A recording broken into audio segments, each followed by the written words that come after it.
Hey peeps, we are back. We are talking The Real Housewives of New York, season 13, episode 8.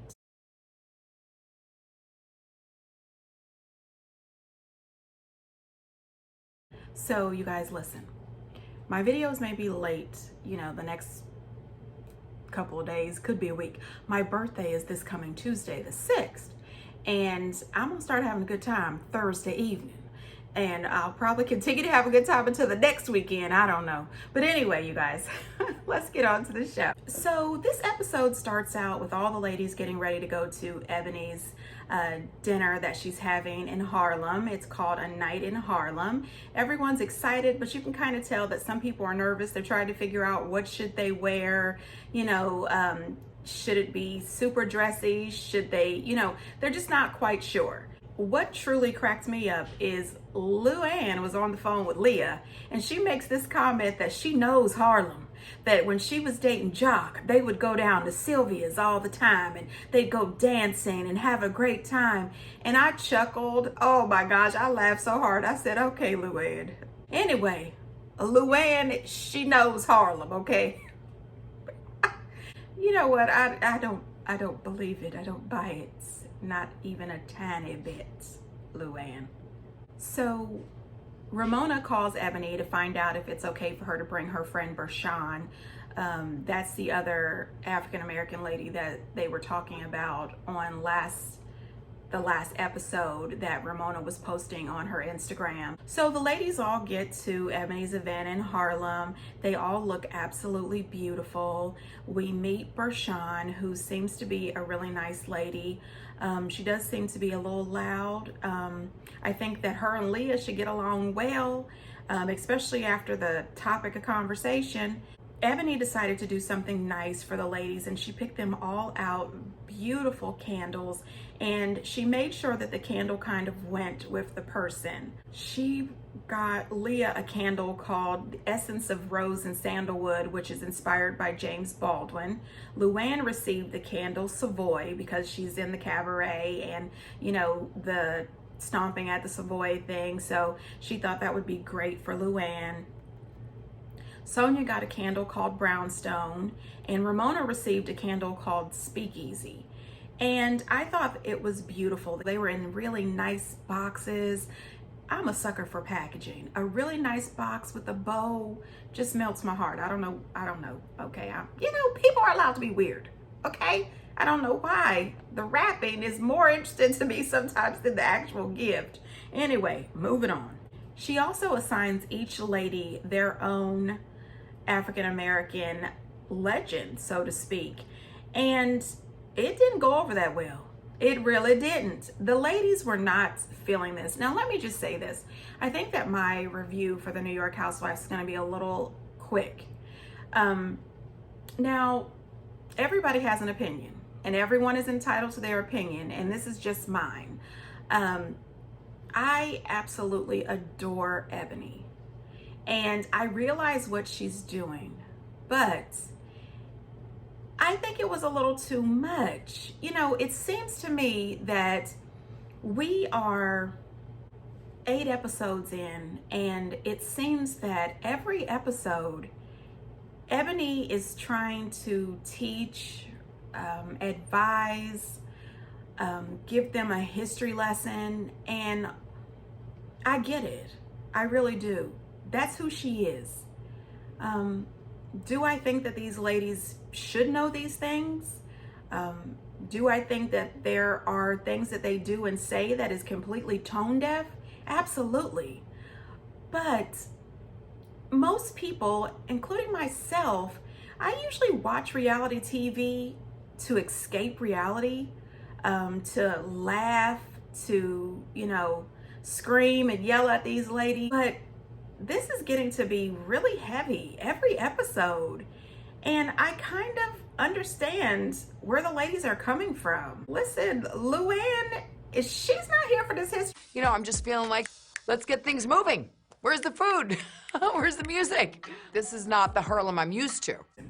You know, she came to a night in Harlem thinking they were going to dance, they were going to eat, they were going to laugh, they were going to share, fose and, have a great time. But instead, they received this history lesson. Now, did I appreciate the lesson? Yes, I did. There was one lady that they spoke about that I had never heard of. So I said, thank you, Ebony. You've taught me something, and now I need to Google this lady because I want to know who she is. But just because I'm interested does not mean these ladies are interested. And I just don't know if Ebony needs to put all of this pressure on herself to educate these women. My thought is this. If these ladies want to know about African American history, African American people, just by Ebony being herself, talking with them, laughing with them, sharing information with them, I think that would cause them to want to dive into more. You know what I mean? I think her and the girls getting along, laughing, joking, and sharing life together would be more beneficial in this group than her giving them lessons every time they hook up. Does that make sense? Yeah, I appreciate where she's coming from. I know what she's trying to do, but I just don't know if it has to be that way every single time. Every episode cannot be heavy like this. I'm feeling this is very informative, but I thought we were just coming for dinner. I like learning new things, but I wish then she gave me a whole, an agenda. Cocktails, 1 hour. History class, 1 hour. Dinner, an hour. All right, we've had enough. Can we just eat now and we'll get back to this tomorrow or next week? Honey, listen, Ramona is not here for it. She is not here for it. She does not want to be Duke Ellington for the evening. She doesn't want to know about any of this stuff. Ebony did not appreciate that comment, and she feels that she was undermined by Rasean. But my thing is this. Rasean has the right to feel the way she wants to. You know what I mean? Everybody has a right to their feelings, to their thoughts. And I think that Rasean has every right to say what she wants to say and feel how she wants to feel, the same way Ebony has every right to say what she wants to say and feel the way she wants to feel. And I don't think she meant it as a slight to Ebony. I truly think that she was trying to encourage the whole group to just get to know each other. And Ebony wasn't here for it. I don't want to see Rasean and Ebony not get along. This would not be cool for me.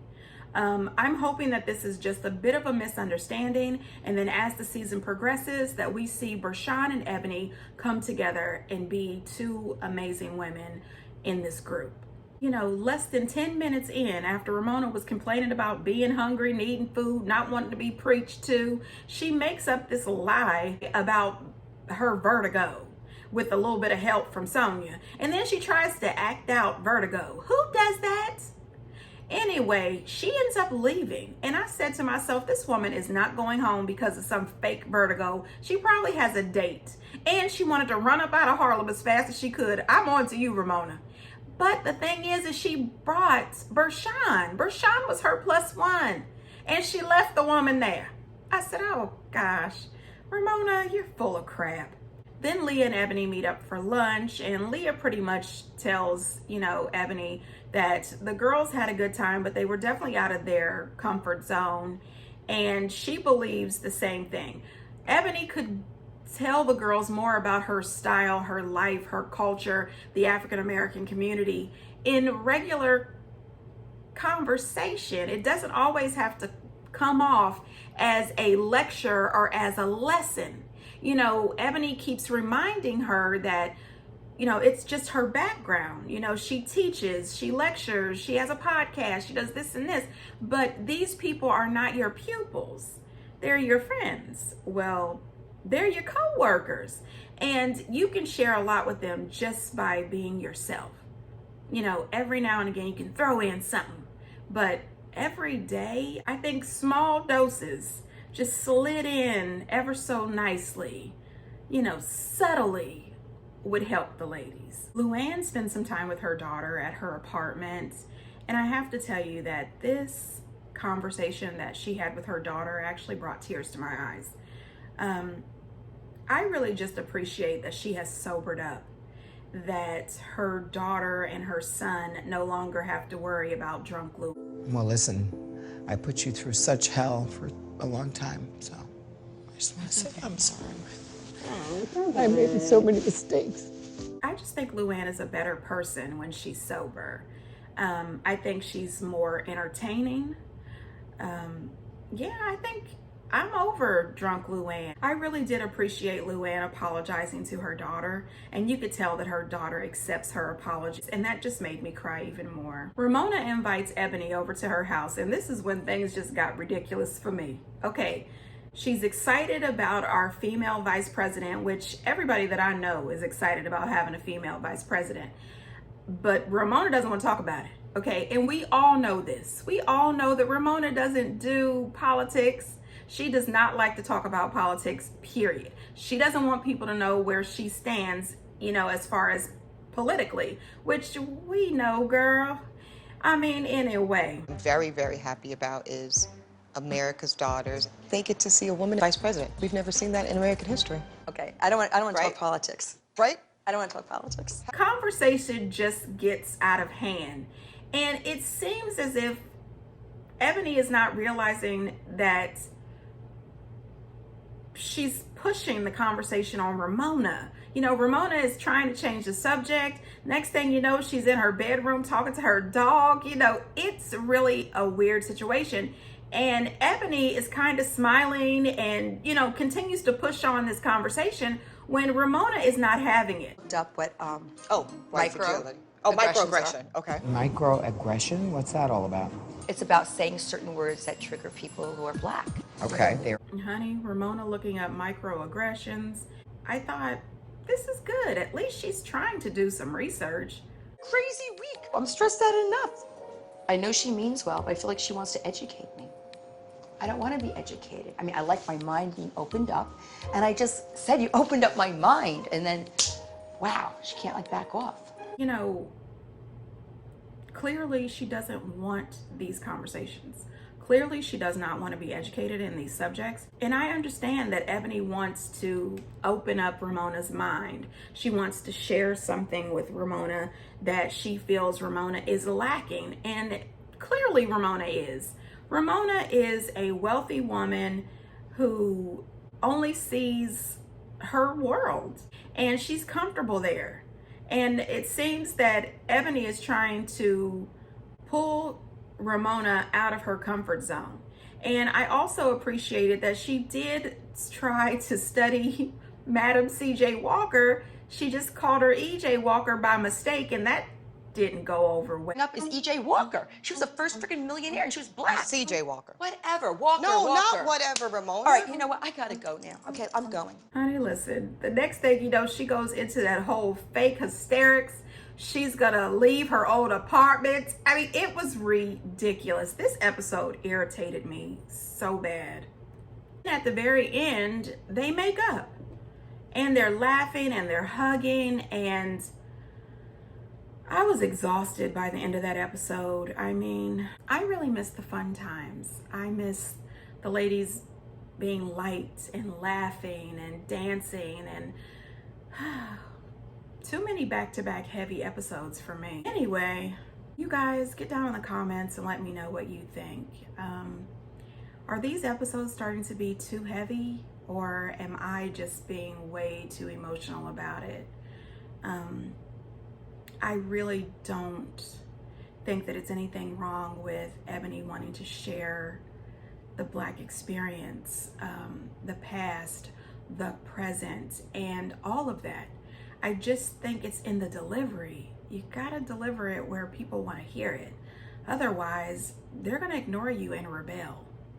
That's just my opinion, you guys. And until next time, bye.